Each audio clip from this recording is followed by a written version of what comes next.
नमस्कार बच्चों, आज की हिंदी पाठशाला में आप सबका स्वागत है।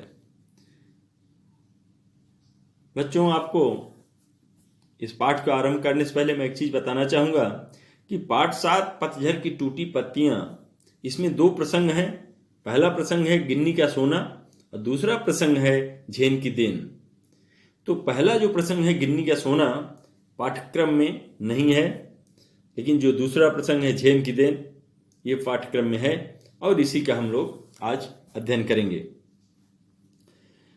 जिसके लेखक हैं रविंद्र किलेकर। तो किलेकर जी का पहले हम जीवन परिचय अध्ययन करेंगे। 7 मार्च 1925 को कोंकण क्षेत्र में जन्मे रविंद्र किलेकर छात्र जीवन में ही गोवा मुक्ति आंदोलन में शामिल हो गए थे। गांधीवादी चिंतक के रूप में विख्यात किलेकर ने अपने लेखन में जनजीवन के विविध पक्षों, मान्यताओं और व्यक्तिगत विचारों को देश और समाज के परिप्रेक्ष्य में प्रस्तुत किया है। इनकी अनुभवजन्य टिप्पणियों में अपने चिंतन की मौलिकता के साथ ही मानवीय सत्य तक पहुंचने की सहज चेष्टा रहती है। कोंकणी और मराठी के शीर्षस्थ लेखक और पत्रकार रविंद्र किलेकर की कोंकणी में 25, मराठी में 3, हिंदी और गुजराती में भी कुछ एक पुस्तकें प्रकाशित हैं। किलेकर ने काका कालेलकर की अनेक पुस्तकों का संपादन और अनुवाद भी किया है।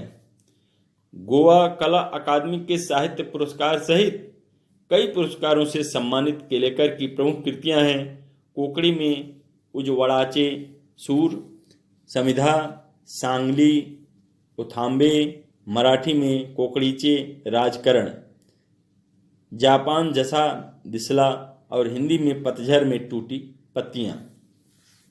ये इनकी रचनाएं हैं। पाठ का आरंभ करने से पहले हम पाठ प्रवेश पढ़ते हैं। ऐसा माना जाता है कि कम शब्दों में अधिक बात कहना एक कविता का सबसे महत्वपूर्ण गुण होता है। जब कभी इस गुण का प्रयोग कवियों के साथ साथ लेखक भी करे, अर्थात जब कभी कविताओं के साथ साथ गद्य में भी इस गुण यानी कम गुण मतलब कौन से गुण मतलब कम शब्दों में अधिक बात कहने का प्रयोग हो, तो उस गद्य को पढ़ने वाले को यह मुहावरा याद ही आ जाता है कि सार सार को गही रहे थोथा दे उड़ाए। कहने का मतलब क्या है? अच्छाई को ग्रहण कर लीजिए, माने अच्छा चीज ग्रहण कर लीजिए और फालतू की चीजें छोड़ दीजिए, जो बेकार की चीजें हैं उसे छोड़ दीजिए।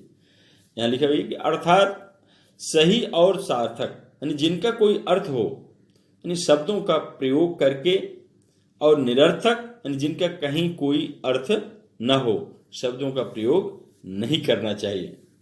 आसान शब्दों का प्रयोग करना और कम शब्दों में अधिक शब्दों का अर्थ निकालने वाले वाक्यों का प्रयोग करना बहुत कठिन काम है। फिर भी लेखक इस काम को करते आए हैं। सूक्ति कथाएं, आगम कथाएं, जातक कथाएं, पंचतंत्र की कहानियां, इसी तरह से लिखी गई कथाएं और कहानियां हैं। यही काम प्रस्तुत पाठ के लेखक रविंद्र किलेकर ने भी किया है। लेखक ने प्रस्तुत पाठ में जो प्रसंग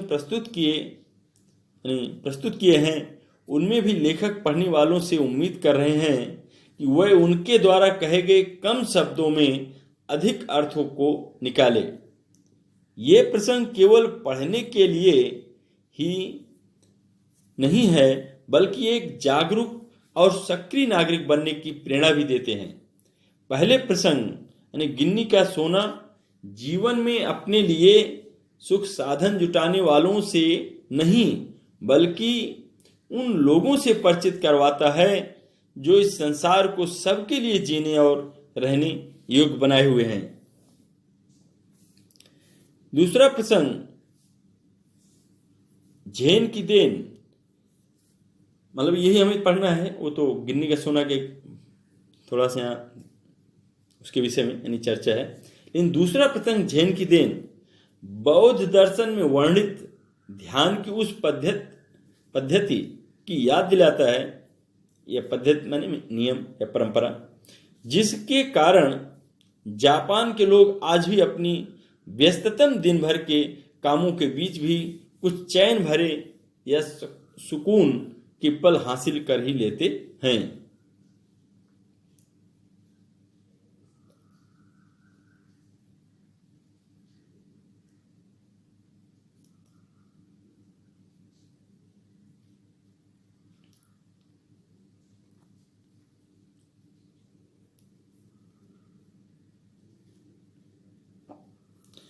तो आइए अब हम पाठ झेन की देन का पाठ का सार देखते हैं।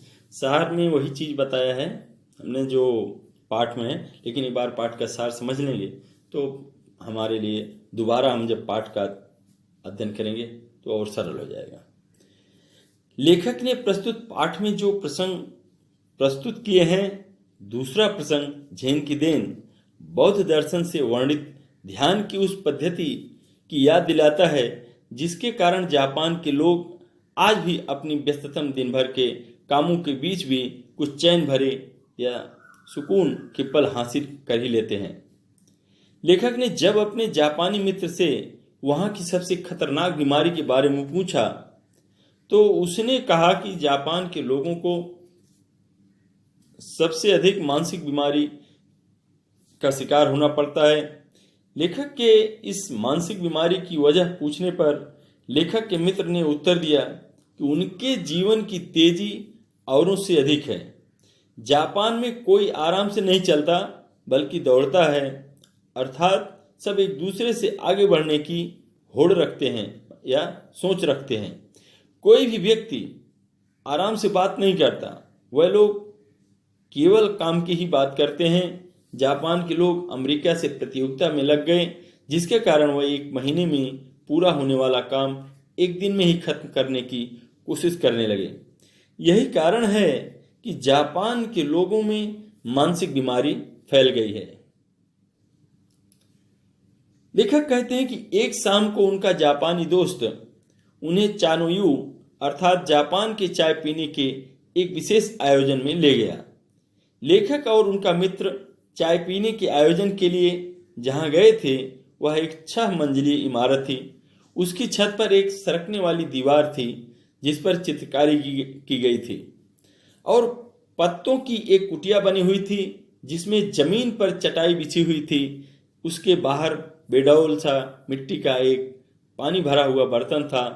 लेखक और उनके मित्र ने उस पानी से हाथ पांव धोकर अंदर गए। अंदर चाय देने वाला एक व्यक्ति था जिसे चाजिन कहा जाता है। उन्हें देखकर वह खड़ा हो गया। कमर झुकाकर उसने उन्हें प्रणाम किया, यानी लेखक और उनके मित्र को, और बैठने की जगह दिखाई। अंगीठी को जलाया और उस पर चाय बनाने वाला बर्तन रख दिया। वह साथ वाले कमरे में गया और कुछ बर्तन लेकर आया, फिर तौलिए से बर्तन साफ किए। ये सारा काम उस व्यक्ति ने बड़े ही सलीके से पूरा किया। उसकी हर एक मुद्रा या काम करने के ढंग से लगता था कि जैसे जय जयवंती नाम के राग की धुन गूंज रही हो। उस जगह का वातावरण इतना अधिक शांत था कि चाय बनाने वाले बर्तन में उबलते हुए पानी की आवाज तक सुनाई दे रही थी। लेखक कहते हैं कि चाय बनाने वाले ने चाय तैयार की और फिर उन प्यालों को लेखक और उनके मित्रों के सामने रख दिया। जापान में इस चाय समारोह की सबसे खास बात शांति होती है, इसलिए वहां 3 से ज्यादा व्यक्तियों को प्रवेश नहीं दिया जाता। वे करीब 1.5 घंटे तक प्यालों से चाय को धीरे धीरे पीते रहे। पहले 10 मिनट तो लेखक को बहुत परेशानी हुई, लेकिन धीरे धीरे लेखक ने महसूस किया कि उनके दिमाग की रफ्तार कम होने लगी है और कुछ समय बाद तो लगा कि दिमाग बिल्कुल बंद ही हो गया है। लेखक हमें बताना चाहते हैं कि हम लोग या तो बीते हुए दिनों में रहते हैं या आने वाले दिनों में, जबकि दोनों ही समय झूठे होते हैं। जो समय अभी चल रहा है वही सच है और यह समय कभी ना खत्म होने वाला और बहुत अधिक फैला हुआ है। लेखक कहते हैं कि जीना किसे कहते हैं यह उनको चाय समारोह वाले दिन मालूम हुआ। जापानियों को ध्यान लगाने की यह परंपरा विरासत में मिली है। तो इस तरह से हमने पाठ का अध्ययन किया। अब पाठ का हम आरंभ जो है अगले कालांश में करेंगे। और मैं यहीं पर अभी अपनी वाणी को विराम देता हूँ। आशा रखता हूँ कि आप लोग सार समझ गए होंगे और इसको आप अच्छे से सुनिएगा, पाठ को, आपको मजा आएगा, अच्छा रहेगा। धन्यवाद।